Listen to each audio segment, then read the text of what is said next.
The first week after I moved into my new house, I was slapped with a lawsuit, served papers on my doorstep demanding thousands in HOA dues.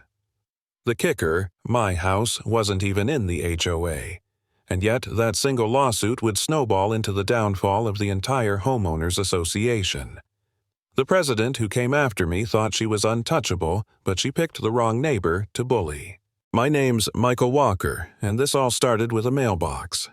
I'd just moved into Oak Ridge Meadows, a quiet neighborhood where I thought I'd finally found some peace.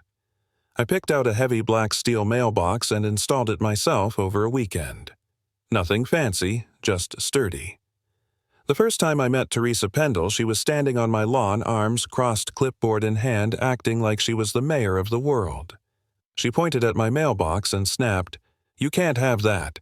It's not HOA approved." I blinked. "Sorry, who are you?" She puffed up like a blowfish. "Teresa Pendle, president of Oak Ridge Meadows HOA. You're in violation of Article 7, Section 12, approved mailbox styles." I raised an eyebrow. "I'm not in your HOA." Her lips twitched like I'd just kicked her cat. "Yes, you are. You live inside the boundary, so you're subject to our rules." "No," I said, calm but firm. "That's not how HOAs work. I checked before I bought this house, had my lawyer confirm it. My property was never annexed."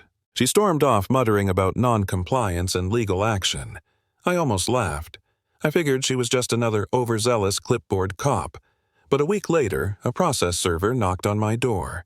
Teresa had filed a lawsuit against me for unpaid dues violations and legal costs. Over $4,000. I called Joel, my lawyer, the same guy who handled my closing.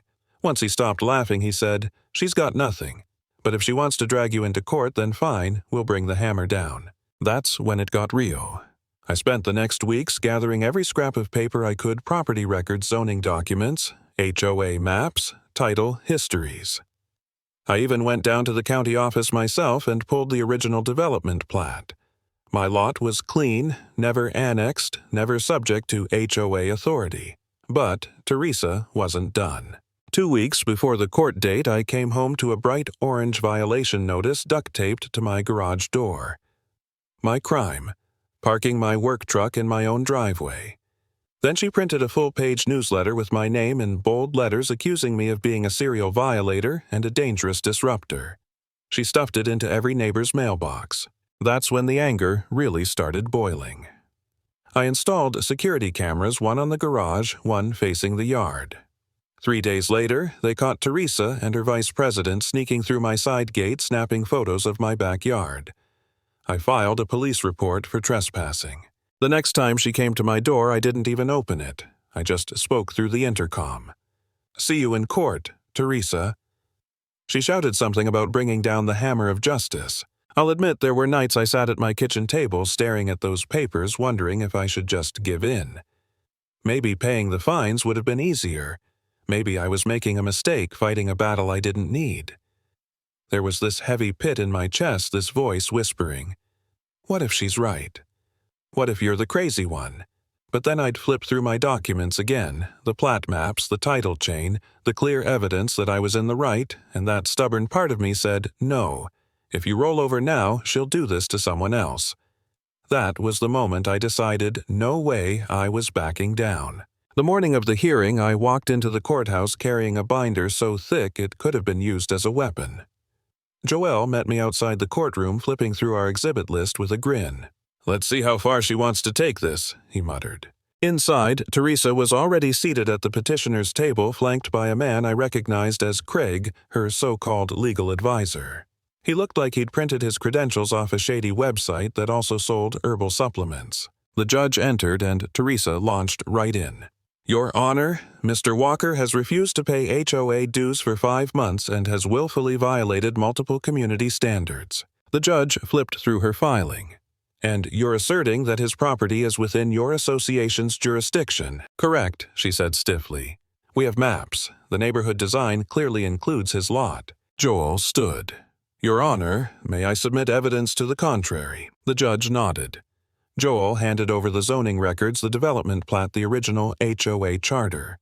The judge studied them in silence, then finally looked at Teresa.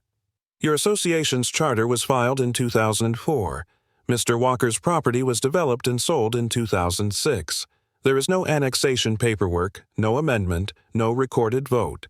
Without that, his lot has never been under your HOA's authority. Teresa's face flushed bright red. It was always the developer's intent to include future phases. The judge leaned forward. Intent is not legally binding. Only recorded amendments are. That was the first crack in her armor. Craig tried to speak up, but the judge cut him down in a heartbeat. Are you licensed to practice law in this state? When Craig stammered no, the judge ordered him to sit down. Joel wasn't done. He presented the flash drive from my cameras. On the courtroom monitor, clear as day, was Teresa and her vice president sneaking under my gate snapping photos of my backyard. Miss Pendle, the judge, said coldly, "Did you have permission to enter Mr. Walker's property?" She tried to spin it as an inspection. The judge slammed that down. You had no legal authority to inspect property outside your jurisdiction. Joel kept pressing. He produced copies of the defamatory newsletter Teresa had circulated. The judge read through them, his jaw tightening. Did you write these, Miss Pendle? As president, I'm responsible for official communications. Yes, she admitted. The judge's voice dropped into a level tone that carried more weight than shouting ever could. I am issuing a formal reprimand for harassment and unlawful trespass. Additionally, I am referring this matter to the county attorney for review of potential civil rights violations. The room was silent. Then Joel hit the final blow. Your Honor. We've also uncovered financial irregularities in the HOA's budget. Funds diverted without votes. Payments made to consultants with no record of actual work.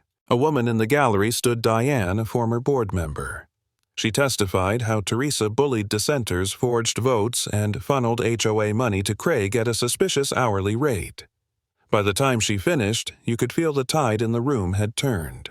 The judge leaned back, steepled his fingers, and spoke slowly. It appears that the Oak Ridge Meadows HOA has been operating outside its legal scope, engaging in harassment and misusing funds. I am ordering an immediate audit and placing a temporary injunction on all HOA enforcement actions. Teresa shot to her feet, trembling, her voice cracking. You can't do this. This is my neighborhood. I built this community from the ground up. The judge stared her down. No, ma'am. You built a private club and pretended it was a government. That ends today. He turned to the clerk. Schedule a hearing to determine if the Oak Ridge Meadows HOA should be dissolved under state statute due to gross mismanagement. The gavel came down sharp and final. The room erupted. Neighbors, whispering heads, turning some gasps of relief.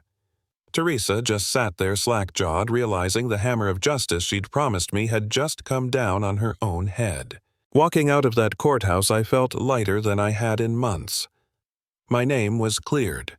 Her empire was crumbling, and the HOA's chokehold on the neighborhood was broken. Teresa thought she could bully me into submission with fake authority and empty threats, but all it took was standing my ground, gathering the facts, and refusing to back down. Because at the end of the day, a clipboard isn't power, and a title doesn't make you right. Truth does. Lesson: never let someone weaponize authority against you, because bullies fall the hardest when the law finally shows up.